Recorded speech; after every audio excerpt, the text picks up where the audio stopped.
know, every movie got that one fire scene with that fire song playing in the background and the main character about to do something crazy. The scene's so fire, you probably Shazam the song. You like, I gotta listen to this song. You better put on your favorite song while you're breaking up with social media, because it's gonna be the biggest heartbreak of your life. You might even scratch your neck a little bit. Welcome to my intervention. Hi, my name is Kim, and I used to be addicted to entrepreneurial social media. Trying to crack some algorithm code, make the most money online. Just needed to learn more. One more video, more advice, self-help, self-help. I even told myself that I was using it as a tool when I ended up being the one with the nail in the coffin. Welcome. What is your name? What are you addicted to? What app got you in a chokehold? Is your screen time crazy? This is an intervention for you. It was an intervention for me. I feel like, you know what? This idea came from me realizing maybe a couple days ago that I was a little scratching the neck a little bit for social media too. I was scratching, and you cannot escape social media. That's the crazy part. Let's start with Social Dilemma on Netflix, right? It's a documentary about social media. It came out in 2020, which I'm super late to see in this documentary, right? So they're telling you how social media, the people who created the AI don't even know how it's working. They create it, and then it does another thing, and then it adds and compiles everything you heard about social media. The ads tracking you, stuff that I noticed that I didn't notice till I watched that. Like, I noticed that when I log on my apps, I always get a notification saying somebody liked something, somebody some blah, blah, blah. But they never tell you what's there, like what the person commented in the email, because they want you to click back in the app, right? So you can't even escape social media because they poke you. Remember when Facebook used to poke you? They poke you with emails. They like, hey, check out what this person's looking at. Check out what that person's looking at. Then in the documentary, they said how once they get you back online, now they use that opportunity to fill your feeds with stuff they know you want and like. And there's certain things in that documentary that I knew myself, right? I kind of was like, oh yeah, they do that. But there was things in there that I'm like, oh, I fell victim to, like rabbit holes. Rabbit holes are usually recommendations where someone says something and then you end up here and then you're in a rabbit hole. Like, they actually create rabbit holes for you.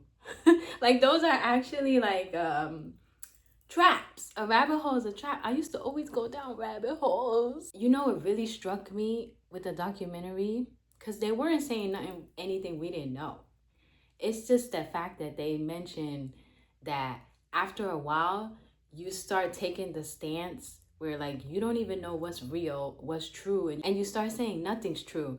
And I feel like I became that person, like where nothing's true. I literally became the person where I don't believe anything online. And I'm like, oh, I'm there. I was there because I have a new stance now.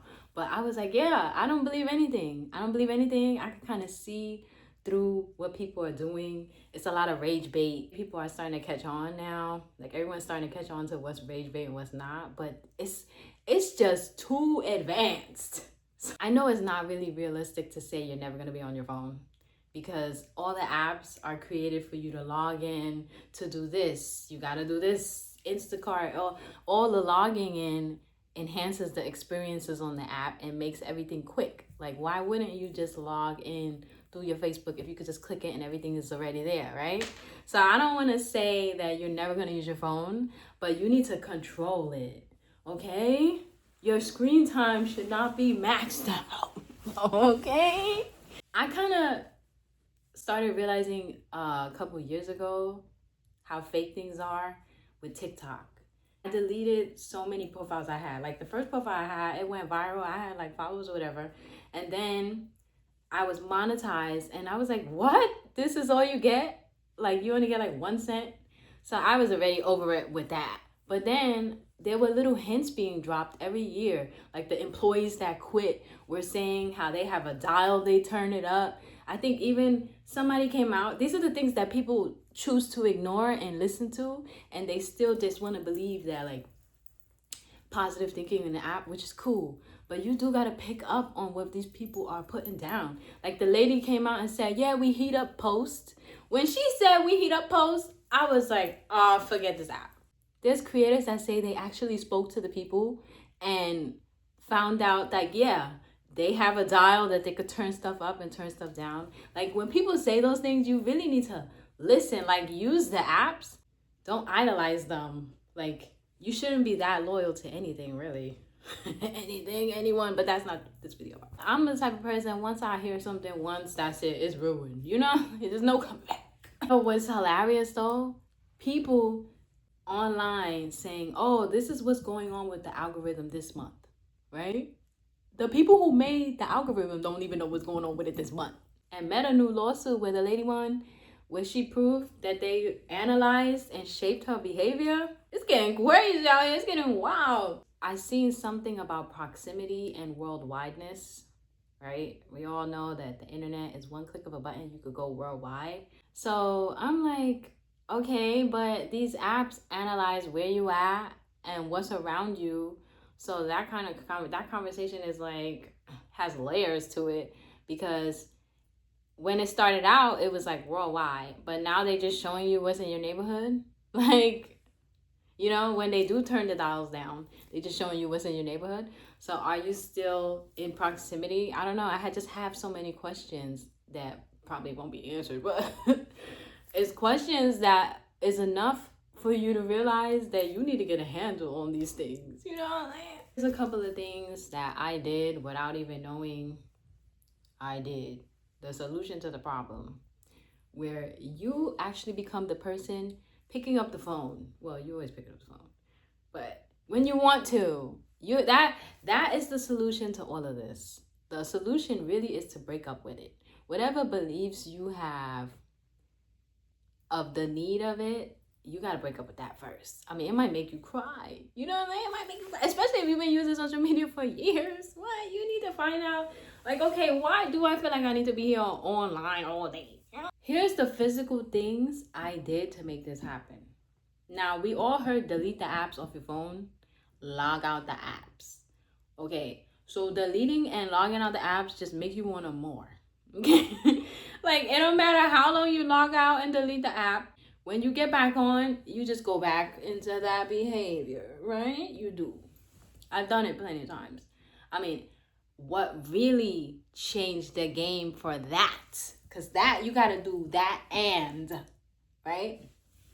What changed the game was me one day looking at my phone dying. I'm like, hey, why my phone is always dying? Like, as soon as I charge it, it's dying. Then it dawned on me that it's the notifications always lighting up my screen. Facebook this, Instagram that, YouTube this always lighting up your screen, right? It does a couple things. Your phone is constantly being used without you even touching it. Like if you left your phone in the corner and the notification just came on, I'm pretty sure some of your battery is going to be affected by it, right? Then it also makes you pick up your phone because now you're curious to know what this person said to you, because these notifications don't always, it'll tell you like 2 words, Tom said, but it won't tell you the whole thing. You got to click on it. Then it goes from you clicking on that notification to you scrolling. Then you scrolling and you don't even like none of the stuff that you looking at, but you just there with hours and hours and hours. Then when you look outside the window, it's midnight and you like, hold on, I didn't even do what I had to do, right? So I turned off all my notifications for the apps. No phone lighting up. My phone does not light up during the day unless I get a text message. And I'm so cuckoo that my text messages are visible. They're not even private. So I want to see what you wrote to me when you wrote it to me. Everybody can see it, damn it. I don't even have a privacy screen. So those are the only I don't even have email notifications on, because that creates you having to pick up the phone on your own time and look at these things. So I choose when I'm going in my email, not this random email from Fashion Nova saying I need to hurry up and shop in their cart. No, I pick up the phone when I want to look at my email. I pick up the phone when I have something to post on Instagram. I mean, hell, if I want to scroll a little bit, I pick it up and it doesn't have notifications on. So I'm just looking and looking at the notifications in real time when I pick up the phone. I mean, some people are going to think you're ignoring them because you don't have notifications on. That's cool. They'll be okay. They'll be all right. Like, there's some people who think I don't want to talk to them. And I'm just like, hey, my notifications are not even on. I mean, if I feel like telling them, like, whatever. Like, anyone who gets mad at you because you ain't answer a message. And if it's time sensitive, they should be texting you. You know what I mean? Turn off your notifications. That's the only thing that's going to stop you from constantly picking up your phone. You don't even have the same feeds. On that documentary, they were saying how they feed you your own delusions. I was like, what? I mean, they didn't say it like that, but I'm saying it. On YouTube, you know what I did? I turned off my recommendations. So I have to type in what I actually want to search for. This is how it looks. You got to find a way to control your feed so it don't feed you anything. I turned YouTube into just a search engine so it doesn't recommend me anything. But on my computer, I'm not logged in. So when I type in something, when I do go back, it shows me a bunch of recommendations. And I realize that it's just showing me like kind of, sort of what I like and then some extra stuff. So I tested the theory. I'm like, yeah, I usually don't click around when there's nothing there. Like, I don't have to delete the apps. I don't reach for them because I can't see the notifications on them. So it doesn't create an importance to it. So it's kind of like click when I want to. And then, oh, this person messaged me. Oh, you like that? Oh, you comment that.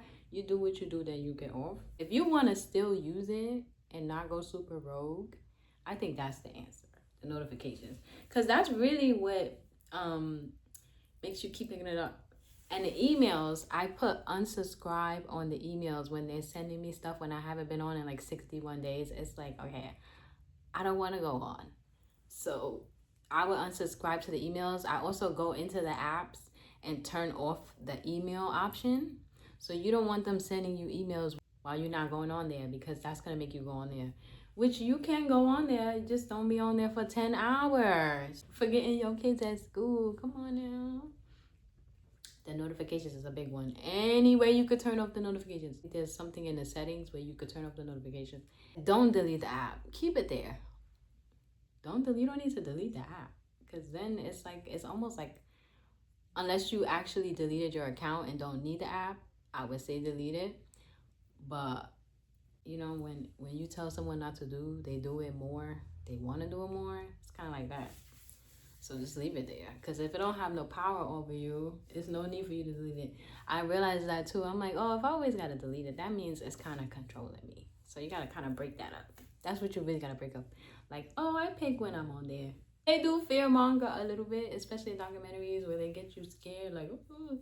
But it's just an app. Like, you shouldn't be scared of no app that you have to download and put on your phone yourself. Like, everything flipped. Everybody put the power elsewhere. You gotta flip it back. You gotta put that fire song on and have that fire scene in your movie where you flip it back and you walk off and you know the car maybe blew up. It blew up while you threw the lighter. You walk in, the car blew up. And that song playing and I'm just jamming it. I'm like, yeah. I'm just jamming it. I'm like, I don't know what scene and what movie this is, but you won. You gotta, yeah, that's the answer. That's what helped me. Shoot. And I actually have a reason to always be on there. Like, it's different if you're just consuming, but I create. So it's like you start thinking like, yeah, I have to use this, but you just gotta control it. I think I did a set on stage, a comedy set, where I was talking about something big on TikTok, and nobody in the audience knew what I was talking about. That's another thing that made me pivot. I'm like, oh, some of this stuff only lives on here, only lives online. Like a lot of the stuff actually, you meet people in real life and they like, what are you talking about? You tell me if you have one of those situations and you tell somebody something that's viral online and they're like, what are you talking about? The online people will make you think this is how people are, and then you go out and they're looking at you like, what are you saying? But thanks for being here. Break the cycle. I could see why a lot of people are addicted though, because it's a toxic cycle. Because people say and do, they say one thing and do the other. Like, Like for instance, the music industry say album sales don't matter because we all streaming, right? So all the streams are fake, right? This is what they're saying. All the streams are fake, blah blah blah. So it's like a vicious cycle of like what is true and what is not true. Because first they said the streams are fake, then the album sales don't matter because we stream it. Then an artist drops an album and sells maybe 2 copies, and they saying how the artist sucks because they only sold 2 copies, but the copies don't matter because the albums don't matter. But now we're saying they suck because of the albums they sold that we said that don't even matter. So it's kind of like all the systems that were created to show you your value are fake. They're only real if you believe in them. And that's what you gotta separate. You gotta figure out what your value is in it too. That's a major one that you need to do on your own. You know, you might need a therapist for that type of stuff. I didn't want to go there in this video because you need to see someone.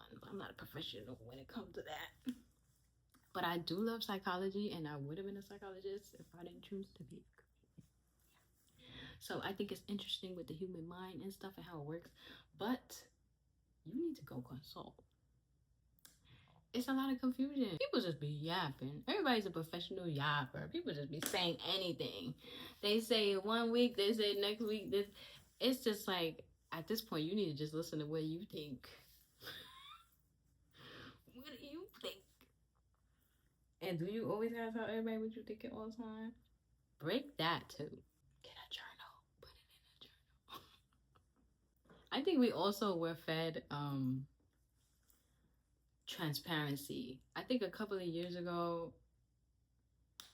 I don't want to get to specifics of like the era because it don't really matter, but there was a transparency era where everything was like, be transparent so you could win in life. Tell everyone all your dirty, darkest secrets. And it was because we actually seen people winning doing it. So yeah, we got tricked into putting all our private information online for the sake of gains.